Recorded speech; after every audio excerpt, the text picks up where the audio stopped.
সাল্লাল্লাহু আলাইহি ওয়াসাল্লাম বলেছেন, যদি তোমাদের কারো জুতার ফিতাও ছিঁড়ে যায়, সে যেন সেই ফিতাটাও আল্লাহর কাছে চেয়ে নেয়। প্রতিটা বিষয় আল্লাহর সাথে শেয়ার করতে হবে।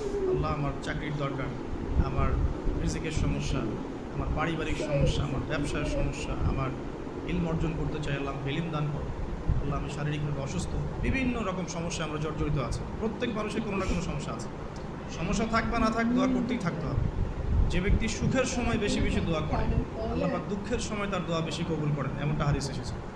যে ব্যক্তি সুখের সময় ভালো আছে, এখন আমার ফিজিক্যাল আমি ফিট, এখন আমি আল্লাহ পাকের অসীম নিয়ামতের মধ্যে আছি, বাড়ি গাড়ি টাকা টাকা করি, আত্মীয় স্বজন স্ত্রী সন্তান সবই আছে, আমার কোনো কিছুর অভাব নাই।